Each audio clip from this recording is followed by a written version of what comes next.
बिहार की हाजीपुर सीट के बारे में बात करने का वक्त है और उसके समीकरण और सारा इक्वेशन आपको बताने जा रही है एक बार फिर से दीपा।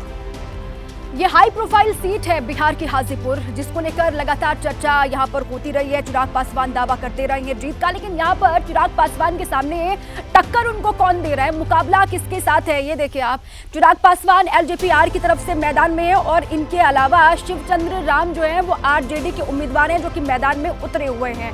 तो रामविलास पासवान 1999 में जेडीयू से वो यहाँ लगातार जीते रहे, इस सीट से सांसद रहे हैं। उसके बाद 2004 में भी एलजेपी-आर से रामविलास पासवान ही यहाँ पर जीते। 2009 में जेडीयू से राम सुंदर दास यहाँ से सांसद बनकर के आए और साथ ही 2014 में रामविलास पासवान एलजेपी की तरफ से यहाँ पर जीते। पशुपति कुमार पारस 2019 में एलजेपी-आर से यहाँ पर जीते और इस बार यहाँ से रामविलास पासवान के बेटे चिराग पासवान मैदान में हैं और ये पारंपरिक सीट है रामविलास पासवान की, इसीलिए चिराग लगातार आश्वस्त भी हैं इस सीट को लेकर। और साथ ही साथ रामविलास पासवान 8 बार हाजीपुर सीट से चुनाव जीते हैं। और इसके अलावा देखिए 2019 में चिराग के चाचा पशुपति पारस यहां से जीत हासिल करने में कामयाब हुए। चिराग पासवान पहली बार हाजीपुर से इस बार चुनाव लड़ रहे हैं, ये आप देख रहे हैं। पहली बार वो मैदान में है और पहली बार ही वो यहां से जीत का दावा भी लगातार कर रहे हैं। तो ये हाई प्रोफाइल सीट है बिहार की हाजीपुर। राजेंद्र, बिल्कुल सही कहा आपने दीपा, और पासवान परिवार का यहाँ पे जो दबदबा है वो भी आपने बताया, इतिहास बता रहा है कि वो कितने मजबूत रहे। अंकित गुप्ता वहीं पर मौजूद हैं, वो हमें बताने वाले हैं कि वहां जमीन पर क्या स्थितियां हैं, क्या मुद्दे हैं लोगों के जहन में और वोटिंग से पहले स्थितियां क्या हैं। अंकित।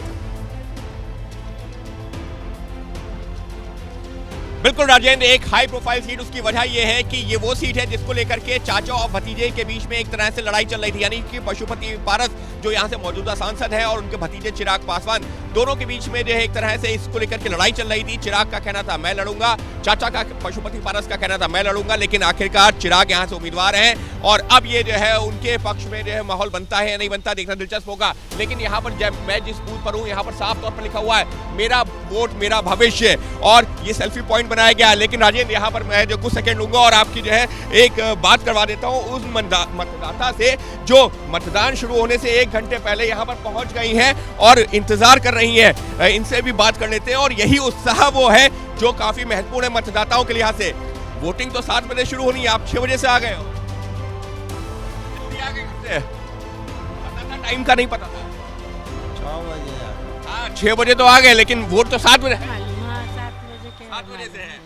लेकिन देखिए राजेंद्र, ये महत्वपूर्ण है उन तमाम मतदाताओं के लिए जो घर से निकलने में अगर जो है कहीं हिचकते भी हैं तो इनसे सीखना चाहिए। वोटिंग 7 बजे शुरू होनी है लेकिन 6 बजे से ही लाइन में लग गए हैं। जी बिल्कुल बिल्कुल आपने सही कहा। इस दौर के मतदान से जुड़ी जो बड़ी तस्वीरें हैं राज्यवार, कहां पर कितनी सीटें हैं, क्या स्थितियां हैं, वो आप इन तस्वीरों में देख सकते हैं। मेरे अगल बगल जो तस्वीरें हैं, जिन राज्यों में जिन सीटों पर मतदान है वो हम आपको लगातार बता रहे हैं, वहां की स्थितियां बता रहे हैं, वहां के समीकरण बता रहे हैं, क्या राजनीतिक इतिहास रहा है वो सब कुछ बता रहे हैं। और इसीलिए आज के दौर में जो एक हाई प्रोफाइल सीट है जहां पर मतदान शुरू होना है थोड़ी देर बाद, वो है अमेठी, और वहां का समीकरण आपके लिए जान लेना बहुत जरूरी है। बताने जा रही हैं आपको दीपा।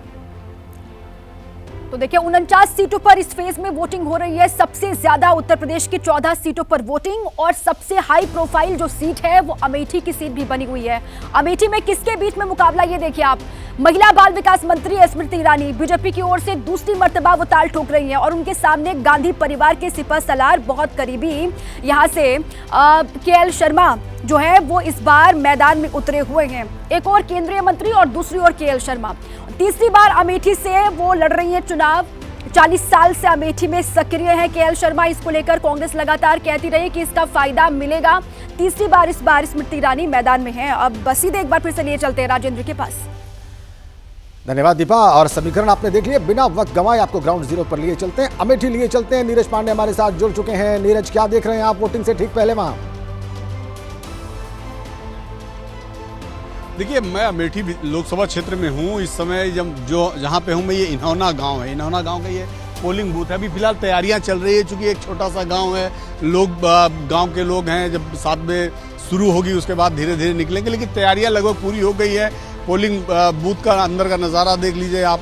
पोलिंग स्टेशन के ऑफिसर्स ऑलरेडी सारी तैयारियां कर चुके हैं। कुछ कागजी कार्रवाई शुरू है, थोड़ी देर में लोग आएंगे, 7 बजे से वोटिंग शुरू होगी। लेकिन सबसे इम्पोर्टेंट बात यह है कि मेदन मवई का वो मतदान केंद्र जहां पर खुद केंद्रीय मंत्री स्मृति ईरानी वोट करेंगी। थोड़ी देर में हम लोग वहां भी जाएंगे, वहां पहुंचेंगे, 8 बजे वो वोटिंग करेंगे। लेकिन चूंकि ये ग्रामीण क्षेत्र है, पूरा अमेठी जो इलाका है मोस्टली रूरल एरिया है, वहाँ पर ज़्यादातर लोग बहुत आराम से निकलते हैं, घरों से आराम से निकल कर वोट डालते हैं। पूरे दिन का समय रहता है। तो अभी फिलहाल ऐसा यहाँ कोई नज़ारा नहीं दिख रहा है, कोई पोलिंग बूथ में कोई लाइन नहीं है, कोई लोग अभी नहीं पहुंचे हैं, और कमोबेश ऐसा ही हर पोलिंग बूथ का नज़ारा है। लेकिन ये है, जरूर है, ये सीट हाई प्रोफाइल बनी हुई है।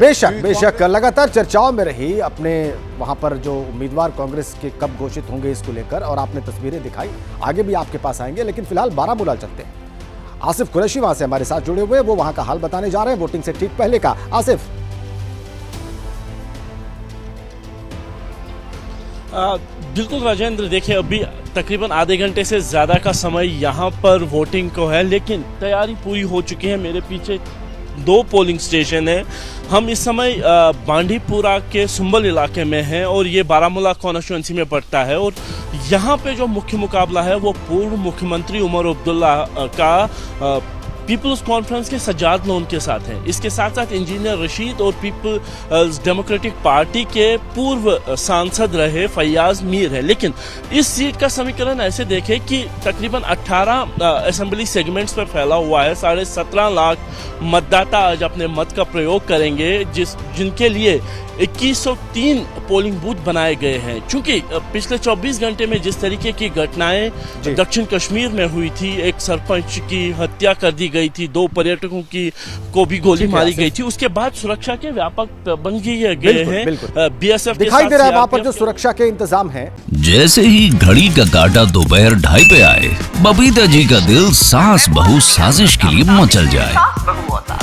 और ये है इनकी बहू, पूरे दिन ऑफिस की टेंशन हो जाए गॉन जब ये करें अपना फेवरेट शो फ्री टाइम पे ऑन।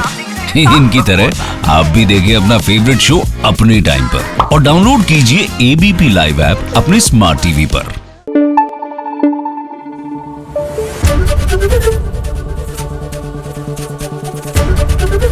एबीपी न्यूज आपको रखे आगे।